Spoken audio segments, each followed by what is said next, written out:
بسم اللہ الرحمن الرحیم۔ فاطمہ بنت محمد صلی اللہ علیہ وآلہ وسلم، جن کا معروف نام فاطمہ الزہرا علیہ السلام ہے، حضرت محمد صلی اللہ علیہ وآلہ وسلم اور خدیجہ بنت خویلد کی بیٹی تھی۔ تمام مسلمانوں کے نزدیک آپ ایک برگزیدہ ہستی ہیں۔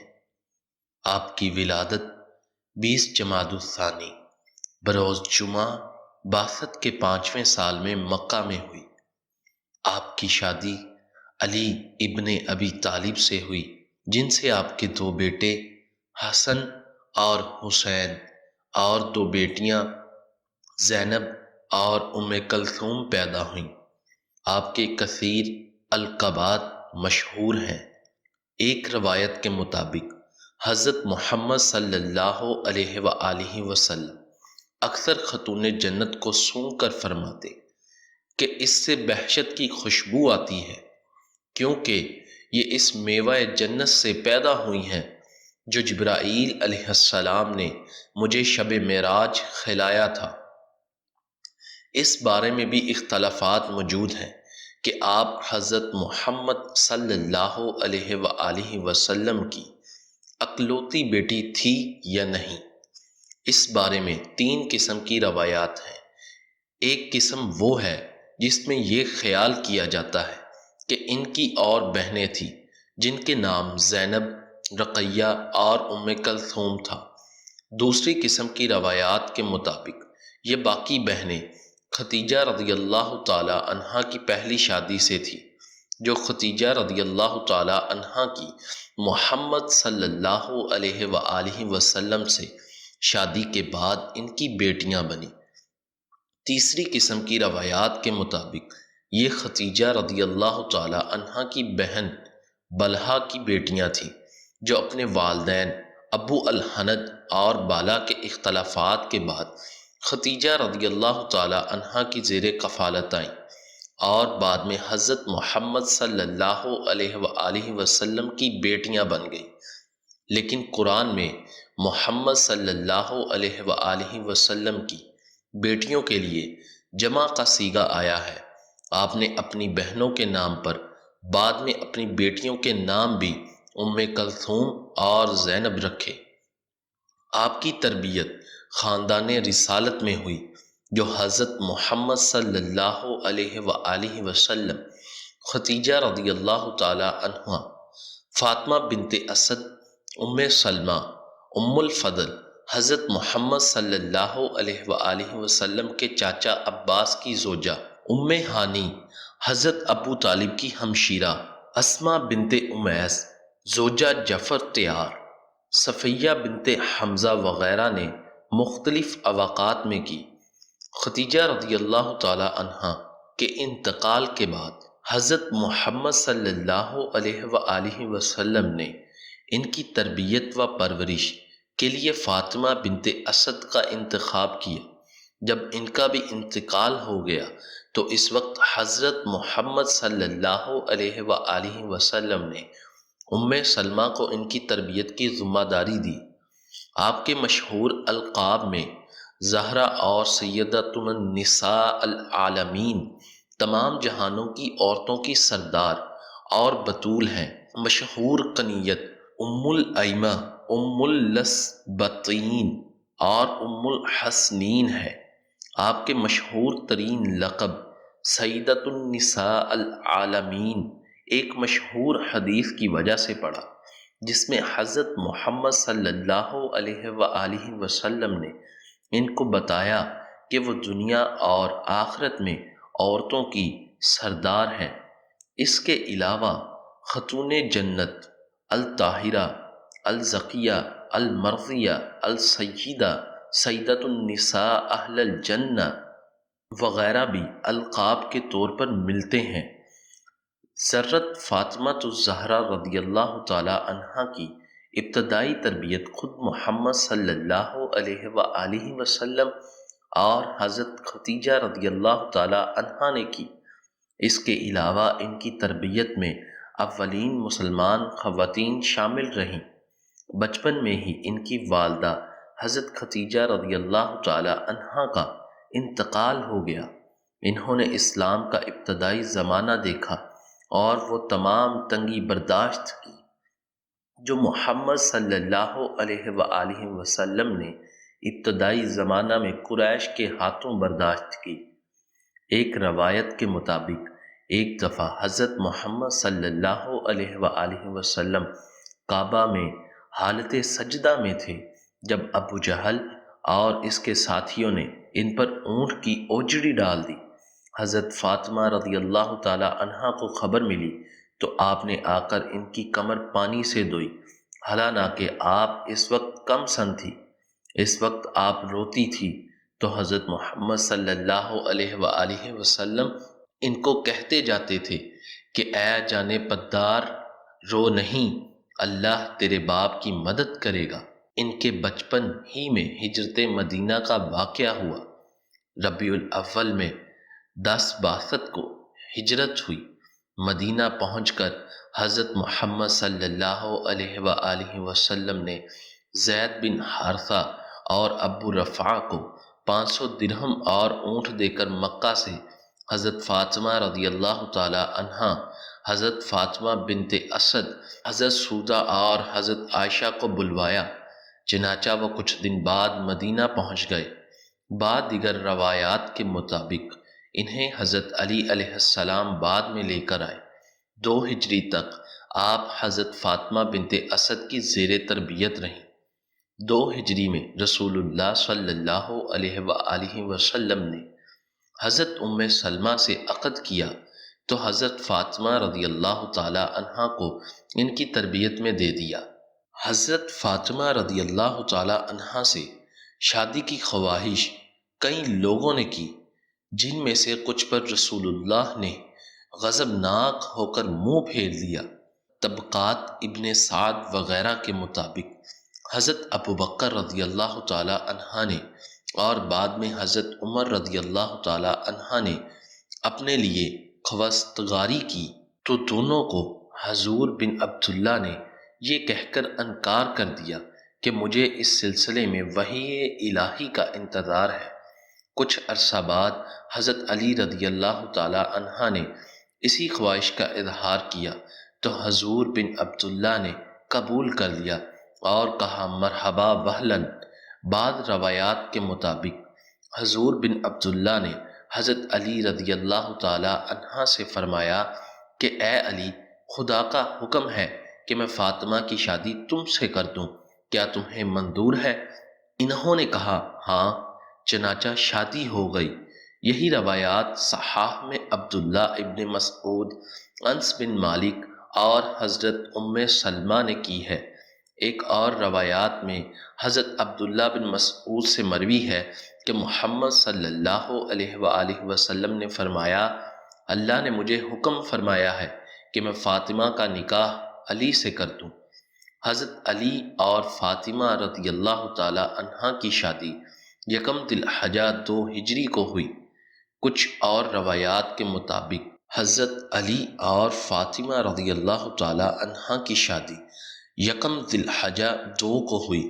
کچھ اور روایات کے مطابق امام محمد باقر و امام جعفر صادق سے مروی ہے کہ نکاح رمضان میں اور رخصتی اسی سال ذی الحجہ میں ہوئی۔ شادی کے اخراجات کے لیے حضرت علی رضی اللہ تعالی عنہ نے اپنی زرع 500 درہم میں بیچ دی۔ یہ رقم حضرت علی رضی اللہ تعالی عنہ نے رسول اللہ صلی اللہ علیہ وآلہ وسلم کے حوالے کر دی، جو حضرت فاطمہ رضی اللہ تعالی عنہا کا مہر قرار پائی، جبکہ بعض دیگر روایات میں مہر 480 درہم تھا۔ جہیز کے لیے رسول اللہ صلی اللہ علیہ وآلہ وسلم نے حضرت مقداد ابن اسود کو رقم دے کر اشیاء خریدنے کے لیے بھیجا، اور حضرت سلیمان فارسی رضی اللہ تعالی عنہ اور حضرت بلال رضی اللہ تعالی عنہ کو مدد کے لیے ساتھ بھیجا۔ انہوں نے چیزیں لا کر حضور بن عبداللہ کے سامنے رکھی۔ اس وقت حضرت اسماء بنت امیس بھی موجود تھی۔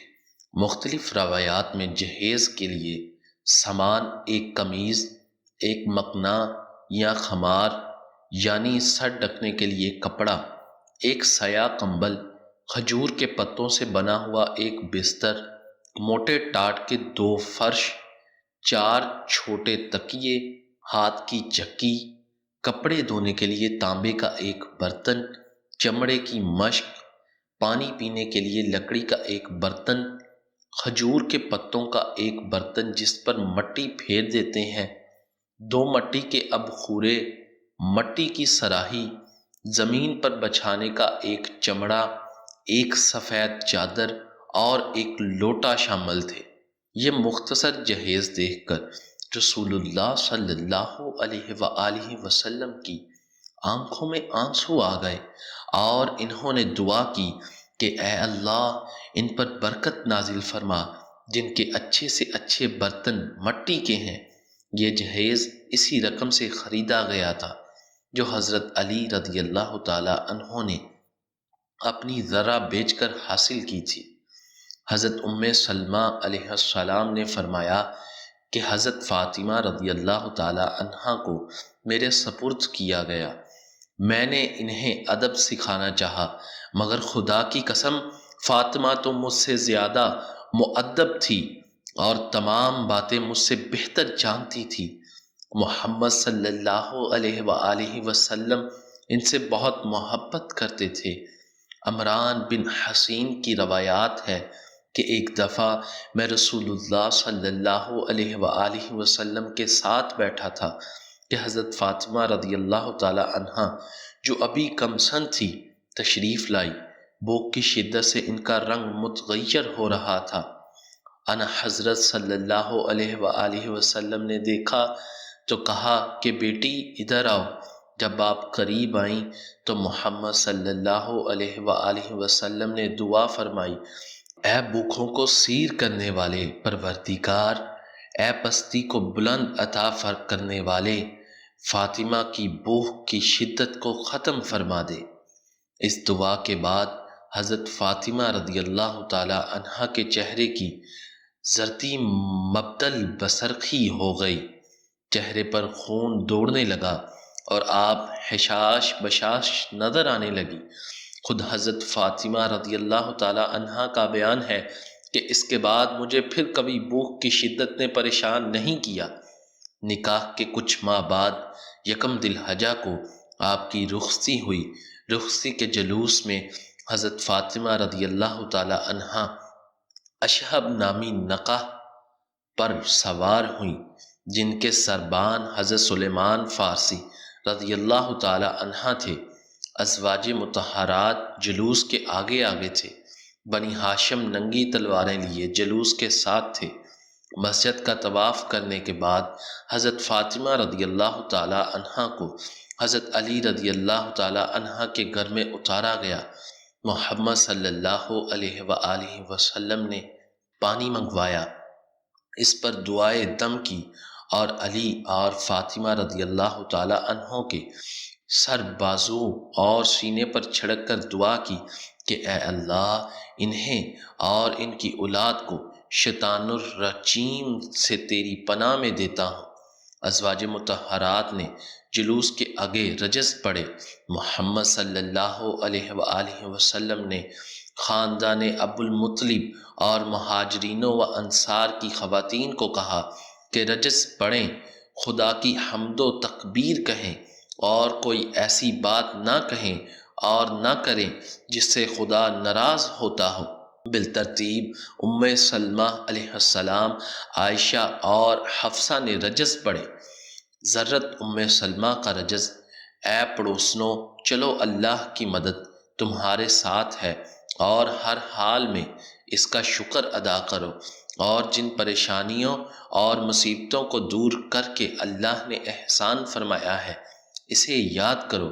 آسمانوں کے پروردگار نے ہمیں کفر کی طریقیوں سے نکالا اور ہر طرح کا عیش و آرام دیا۔ اے پڑوسنوں چلو سیدہ زنان عالم کے ساتھ جن پر ان کی پھپھیاں اور خالائیں نثار ہوں، اے عالی مرتبت پیغمبر کی بیٹی جسے اللہ نے وحی اور رسالت کے ذریعے سے تمام لوگوں پر فضیلت دی۔ حضرت عائشہ رضی اللہ تعالی عنہا کا رجز: اے عورتوں، چادر اوڑھ لو اور یاد رکھو کہ یہ چیز مجمع میں اچھی سمجھی جاتی ہے۔ یاد رکھو اس پروردگار کو جس نے اپنے دوسرے شکر گزار بندوں کے ساتھ ہمیں بھی اپنے دین حق کے لیے مخصوص فرمایا۔ اللہ کی حمد اس کے فضل و کرم پر اور شکر ہے اس کا جو عزت و قدرت والا ہے۔ فاطمہ الزہرا علیہ السلام کو ساتھ لے کے چلو کہ اللہ نے ان کے ذکر کو بلند کیا ہے اور ان کے لیے ایک ایسے پاک و پاکیزہ مرد کو مخصوص کیا ہے جو انہی کے خاندان سے ہے۔ حضرت حفصہ کا رجز: اے فاطمہ، تم عالم انسانیت کی تمام عورتوں سے بہتر ہو، تمہارا چہرہ چاند کی مثل ہے، تمہیں اللہ نے تمام دنیا پر فضیلت دی ہے۔ اس شخص کی فضیلت کے ساتھ جس کا فضل و شرف سورہ زمر کی آیتوں میں مذکور ہے، اللہ نے تمہاری تزویج ایک صاحب فضائل و مناقب نوجوان سے کی ہے، یعنی علی سے، جو تمام لوگوں سے بہتر ہے۔ بس اے میری پروسنوں، فاطمہ کو لے کر چلو کیونکہ یہ ایک بڑی شان والے باپ کی عزت و مآب بیٹی ہے۔ آپ کی شادی کے بعد زنان قریش انہیں طعنے دیتی تھی کہ ان کی شادی ایک فقیر غریب سے کر دی گئی ہے، جس پر انہوں نے رسالت مآب سے شکایت کی تو اس پر محمد صلی اللہ علیہ وآلہ وسلم نے حضرت فاطمہ رضی اللہ تعالی عنہا کا ہاتھ پکڑا اور تسلی دے کے: اے فاطمہ، ایسا نہیں ہے، بلکہ میں نے تیری شادی ایک ایسے شخص سے کی ہے جو اسلام میں سب سے اول، علم میں سب سے اکمل اور حلم میں سب سے افضل ہے۔ کیا تمہیں نہیں معلوم کہ علی میرا بھائی ہے؟ دنیا اور آخرت میں۔ یہ سن کر حضرت فاطمہ رضی اللہ تعالی عنہا ہنسنے لگی اور عرض کیا کہ یا رسول اللہ، میں اس پر راضی اور خوش ہوں۔ شادی کے بعد آپ کی زندگی طبقہ نسواں کے لیے ایک مثال ہے۔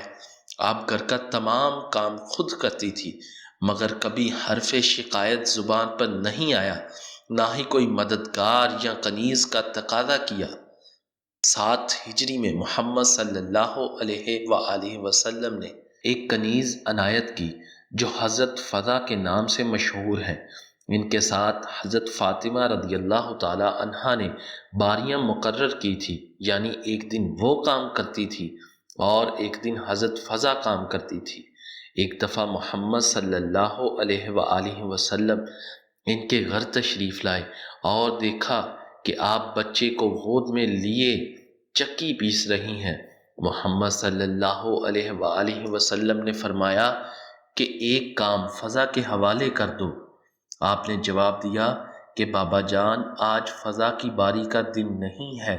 آپ کے حضرت علی رضی اللہ تعالی عنہ سے بھی مثالی تعلقات تھے، کبھی ان سے کسی چیز کا تقاضا نہیں کیا۔ ایک دفعہ حضرت فاطمہ رضی اللہ تعالی عنہ بیمار پڑی تو حضرت علی رضی اللہ تعالی عنہ نے پوچھا کہ کچھ کھانے کو دل چاہتا ہو تو بتاؤ۔ آپ نے کہا کہ میرے پدر بزرگوار نے تاکید کی ہے کہ میں آپ سے کسی چیز کا سوال نہ کروں۔ ممکن ہے کہ آپ اس کو پورا نہ کر سکیں اور آپ کو رنج ہو، اس لیے میں کچھ نہیں کہتی۔ حضرت علی رضی اللہ تعالی عنہ نے جب قسم دی تو انکار کا ذکر کیا۔ آپ نے کئی جنگیں دیکھی جن میں حضرت علی رضی اللہ تعالی عنہ نے نمایاں کردار ادا کیا، مگر کبھی یہ نہیں چاہا کہ وہ جنگ میں شریک نہ ہوں اور بچے رہیں۔ اس کے علاوہ جنگ احد میں حضرت علی رضی اللہ تعالی عنہ نے 16 زخم کھائے اور محمد صلی اللہ علیہ وآلہ وسلم کا چہرہ مبارک بھی زخمی ہوا، مگر آپ نے کسی خوف و ہراس کا مظاہرہ نہیں کیا اور مرہم پٹی، علاج اور تلواروں کی صفائی کے فرائض سر انجام دیے۔ اللہ نے آپ کو 2 بیٹیوں اور 2 بیٹوں سے نوازا۔ 2 بیٹے حضرت حسن بن علی رضی اللہ تعالی عنہ اور حضرت حسین بن علی رضی اللہ تعالی عنہ اور بیٹیاں زینب بنت علی رضی اللہ تعالی عنہ، ام کلثوم بنت علی رضی اللہ تعالی عنہ تھی۔ ان کے دونوں بیٹوں کو محمد صلی اللہ علیہ وآلہ وسلم اپنا بیٹا کہتے تھے اور بہت پیار کرتے تھے، اور فرمایا تھا کہ حسن اور حسین جنت کے جوانوں کے سردار ہیں۔ ان کے نام بھی حضرت محمد صلی اللہ علیہ وآلہ وسلم نے خود رکھے تھے۔ مبہلا ایک مشہور واقعہ ہے اور ان چند واقعات میں سے ایک ہے جس میں حضرت فاطمہ رضی اللہ تعالی عنہا کو جنگ کے علاوہ گھر سے نکلنا پڑا۔ نجران کے مسیح جب حضرت محمد صلی اللہ علیہ وآلہ وسلم سے ملنے آئے اور بحث کی کہ حضرت عیسیٰ علیہ السلام اللہ کے بیٹے ہیں اور کسی طرح نہ مانے، تو اللہ نے قرآن میں درج ذیل آیت نازل کی: اے پیغمبر، علم کے آ جانے کے بعد جو لوگ تم سے کٹ حجتی کریں ان سے کہہ دیجئے کہ آؤ ہم لوگ اپنے اپنے فرزند، اپنی اپنی عورتوں اور اپنے اپنے نفسوں کو بلائیں اور پھر خدا کی بارگاہ میں دعا کریں اور جھوٹوں پر خدا کی لعنت قرار دیں۔ حضرت عائشہ رضی اللہ تعالی عنہا سے روایت ہے کہ مرض الموت میں محمد صلی اللہ علیہ وآلہ وسلم نے فاطمہ کو نزدیک بلا کر ان کے کان میں کچھ کہا جس پر وہ رونے لگیں۔ اس کے بعد آپ نے پھر سرگوشی کی تو آپ مسکرانے لگی۔ حضرت عائشہ رضی اللہ تعالی عنہا فرماتی ہیں کہ میں نے سبب پوچھا تو انہوں نے بتایا کہ پہلے میرے بابا نے اپنی موت کی خبر دی تو میں رونے لگی۔ اس کے بعد انہوں نے بتایا کہ سب سے پہلے میں ان سے جا ملوں گی تو میں مسکرانے لگی۔ ایک اور روایات میں یحییٰ بن جعدہ سے مروی ہے کہ حضور بن عبداللہ نے حضرت فاطمہ رضی اللہ تعالی عنہا سے کہا کہ سال میں صرف ایک مرتبہ قرآن مجھے دکھایا جاتا ہے، مگر اس دفعہ 2 مرتبہ دکھایا گیا ہے۔ مجھے بتایا گیا ہے کہ میری موت قریب ہے، میرے اہل میں سے تم مجھے سب سے پہلے آ کر ملو گی۔ یہ سن کر آپ غمگین ہوئی تو رسول اللہ صلی اللہ علیہ وآلہ وسلم نے فرمایا کہ کیا تم اس پر خوش نہیں ہو کہ تم زنان اہل جنت کی سردار ہو؟ یہ سن کر آپ مسکرانے لگی۔ آپ کے والد محمد صلی اللہ علیہ وآلہ وسلم کی وفات ایک عظیم سانحہ تھا۔ اس نے حضرت فاطمہ رضی اللہ تعالی عنہا کی زندگی تبدیل کر دی۔ آپ شب و روز گریہ کیا کرتی تھی۔ محمد صلی اللہ علیہ وآلہ وسلم کی میراث میں سے بھی انہیں بوجھا کچھ نہ مل سکا، جس سے مالی پریشانیاں بھی ہوئیں، مسئلہ فدق و خلافت بھی پیش آیا۔ اہل مدینہ ان کے رونے سے تنگ آئے تو حضرت علی رضی اللہ تعالی عنہ نے ان کے لیے مدینہ سے کچھ فاصلے پر بندوبست کیا تاکہ وہ وہاں گریہ زاری کیا کریں۔ اس جگہ کا نام بیت الحزن مشہور ہو گیا۔ اپنے والد کی وفات کے بعد آپ نے مرثیہ کہا، جس کا ایک شعر کا ترجمہ ہے کہ اے ابا جان، آپ کے بعد مجھ پر ایسی مصیبتیں پڑی کہ اگر وہ دنوں پر پڑتی تو وہ تاریخ راتوں میں تبدیل ہو جاتی۔ اس دوران مسئلہ فدق بھی پیش آیا۔ حضرت محمد صلی اللہ علیہ وآلہ وسلم کی وفات کے کچھ ماہ بعد آپ کی وفات ہوئی۔ اس کی تاریخ 30 جمادی الثانی بتائی جاتی ہے۔ آپ کی وفات کی وجوہات میں تاریخی اختلافات ہیں جن کا تذکرہ الگ سے کیا جائے گا۔ آپ کی وفات کے متعلق بہت سی روایتیں ہیں، لیکن صحیح بات وہی ہے جو ظاہری کی طریق سے عروہ سے بحوالہ حضرت عائشہ سے بیان ہوئی ہے کہ حضرت فاطمہ رسول اللہ صلی اللہ علیہ وآلہ وسلم کے بعد 6 ماہ تک زندہ رہیں۔ آپ کی وفات بروز منگل 3 رمضان المبارک 11 ہجری میں ہوئی۔ جب آپ کی وفات کا وقت آیا تو آپ نے اسماء بنت امیس زوجہ ابو بکر صدیق کو وصیت کی کہ وہ انہیں غسل دیں۔ پس انہوں نے اور علی المرتضیٰ اور سلمہ ام رفاع نے آپ کو غسل دیا، اور بعد کا قول ہے کہ عباس بن ابو المطلب بھی ان میں شامل تھے۔ یہ جو روایات بیان کی جاتی ہیں کہ فاطمہ نے اپنی وفات سے قبل غسل کر لیا تھا اور وصیت کی کہ ان کو بعد میں غسل نہ دیا جائے، یہ روایات ضعیف ہیں جس پر اعتماد نہیں کیا جا سکتا۔ بعض روایات کے مطابق آپ کی نماز جنازہ آپ کے خاوند علی رضی اللہ تعالیٰ عنہ نے پڑھائی، اور بعد کا قول یہ ہے کہ عباس بن ابو المطلب نے پڑھائی، اور بعد کا قول ہے کہ ابو بکر صدیق رضی اللہ تعالیٰ عنہ نے پڑھائی۔ اس وقت آپ کی عمر کیا تھی، اس میں بھی اختلاف ہے۔ بعد کے نزدیک 27، بعد کے نزدیک 28، بعد کے نزدیک 29، بعد کے نزدیک 30 اور بعد کے نزدیک 35 سال عمر بتاتے ہیں، اور یہ مستعد ہے، اور اس سے قبل کے قول اقرب ہیں۔ آپ جنت البقیع میں مدفون ہیں، جہاں پر ایک روضہ بھی بنا ہوا تھا جسے سعودی حکومت نے 8 شوال 1344 ہجری کو ڈھا دیا۔ حضرت حذیفہ بیان کرتے ہیں کہ محمد صلی اللہ علیہ وآلہ وسلم نے فرمایا کہ ایک فرشتہ جو اس رات سے پہلے کبھی زمین پر نہ اترا تھا، اس نے اپنی پروردگار سے اجازت مانگی کہ مجھے سلام کرنے حاضر ہوں اور یہ خوشخبری دیں کہ فاطمہ اہل جنت کی تمام عورتوں کی سردار ہیں، اور حسن و حسین جنت کے تمام جوانوں کے سردار ہیں۔ حضرت مسعود بن مخرمہ سے روایت ہے کہ محمد صلی اللہ علیہ وآلہ وسلم نے فرمایا، فاطمہ میری جان کا حصہ ہے، بس جس نے اسے ناراض کیا اس نے مجھے ناراض کیا۔ حضرت عبداللہ بن زبیر بیان فرماتے ہیں کہ محمد صلی اللہ علیہ وآلہ وسلم نے فرمایا، بے شک فاطمہ میری جان کا حصہ ہے، اسے تکلیف دینے والی چیز مجھے تکلیف دیتی ہے، اور اسے مشقت میں ڈالنے والا مجھے مشقت میں ڈالتا ہے۔ حضرت ابو حنظلہ سے روایت ہے کہ محمد صلی اللہ علیہ وآلہ وسلم نے فرمایا، بے شک فاطمہ میری جان کا حصہ ہے، جس نے اسے ستایا اس نے مجھے ستایا۔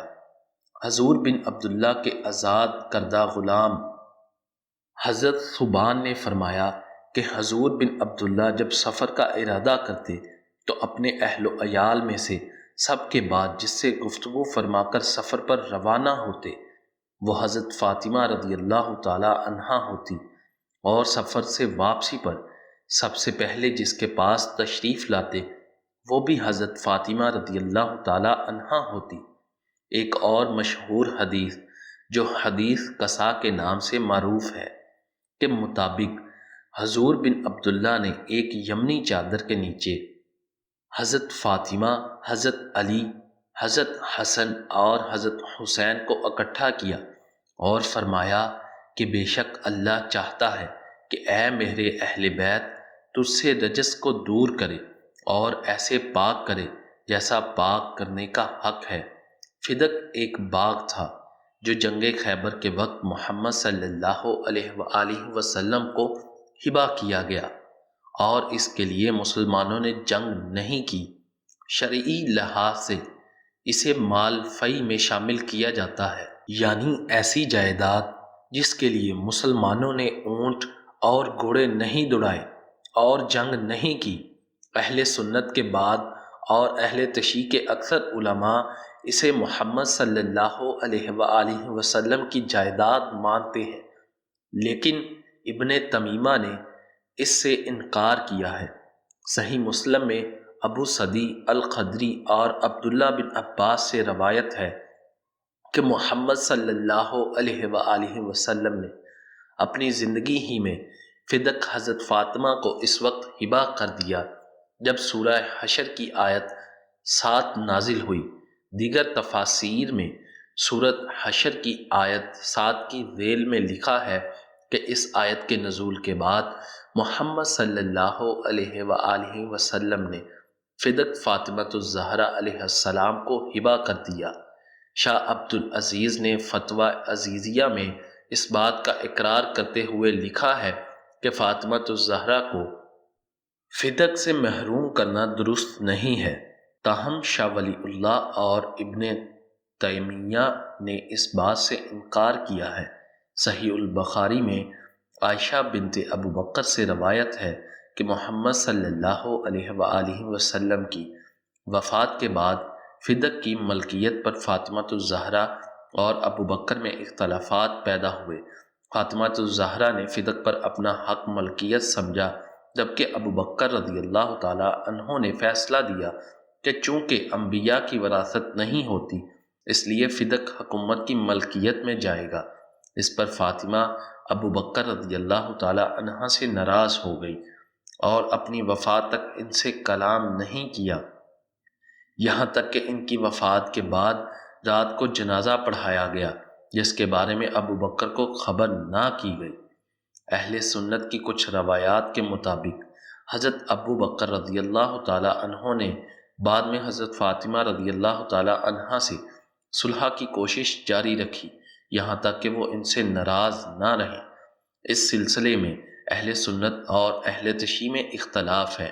اہل سنت کے مطابق حضرت ابو بکر رضی اللہ تعالیٰ عنہ نے یہ فیصلہ ایک حدیث کی بنیاد پر دیا جس کے مطابق حضرت محمد صلی اللہ علیہ وآلہ وسلم نے فرمایا کہ انبیاء کے وارث نہیں ہوتے اور جو کچھ وہ چھوڑتے ہیں وہ صدقہ ہوتا ہے، جبکہ اہل تشیع کے مطابق یہ حدیث ابو بکر رضی اللہ تعالیٰ عنہ کے علاوہ کسی نے روایت نہیں کی اور یہ فیصلہ درست نہیں تھا، کیونکہ قرآن کی کچھ آیات میں انبیاء کی وراثت کا ذکر ہے۔ اہل سنت اور اہل تشیع میں ایک اختلاف یہ بھی ہے کہ اہل سنت کے مطابق وفات تک فاطمہ ابو بکر سے ناراض نہ تھی اور صلح ہو چکی تھی، جبکہ اہل تشیع کے مطابق وہ وفات تک ناراض تھی اور انہوں نے وصیت کی تھی کہ وہ ان کے جنازے میں شریک نہ ہوں۔ بہقی کے مطابق صلح ہوئی، لیکن امام بخاری اور ابن ابی کتبہ کے مطابق صلح نہ ہوئی اور فاطمہ نے تا زندگی ابو بکر و عمر سے کلام نہ کیا، جبکہ ابن ابی قتیبہ کے مطابق صلح کی کوششوں کے دوران میں فاطمہ نے ان دونوں سے مخاطب ہو کر کہا کہ میں تا زندگی نماز کے بعد تم دونوں پر بد دعا کرتی رہوں گی۔ آپ کی وفات کے بارے میں مورخین اور نتیجتاً اہل تشیع، اہل سنت و اہل حدیث میں شدید اختلافات ہیں، اس لیے یہاں انہی واقعات کا تذکرہ کیا جائے گا جو مختلف تواریخ میں لکھی ہوئی ہیں۔ تواریخ میں ہے کہ حضور بن عبداللہ کی وفات کے بعد کچھ لوگوں نے حضرت علی کی بیعت نہیں کی۔ حضرت علی رضی اللہ تعالیٰ عنہ گوشہ نشین ہو گئے۔ اس پر حضرت عمر آگ اور لکڑیاں لے آئے اور کہا کہ گھر سے نکلو ورنہ ہم آگ لگا دیں گے۔ حضرت فاطمہ نے کہا کہ اس گھر میں حضور بن عبداللہ کے نواسے حسنین موجود ہیں، انہوں نے کہا کہ ہونے دیں۔ حضرت علی کے باہر نہ آنے پر گھر کو آگ لگا دی گئی۔ حضرت فاطمہ دوڑ کر دروازے کے قریب آئیں اور کہا کہ ابھی تو میرے باپ کا کفن میلا نہ ہوا، یہ تم کیا کر رہے ہو؟ اس پر ان کا دروازہ گرا دیا۔ اسی ضرب سے حضرت فاطمہ شہید ہوئیں۔ کچھ روایات کے مطابق ان کے بطن میں محسن شہید ہوئے۔ ایک گروہ یہ کہتا ہے کہ محسن کا ذکر کسی معتبر تاریخ میں نہیں، اس لیے اس بات کو نہ ماننا چاہیے، لیکن کچھ کتابوں میں یہ ذکر موجود ہے۔ لوگ جب گھر میں گھسے تو حضرت فاطمہ نے کہا کہ خدا کی قسم گھر سے نکل جاؤ ورنہ سر کے بال کھول دوں گی اور خدا کی بارگاہ میں سخت فریاد کر دوں گی۔ اس مکمل واقعہ کی روایت باشمول آگ لگانا اور دروازہ گرانے کی ابن قتیبہ، ابو الفدا ابن عبد ربا وغیرہ نے بھی کی ہے۔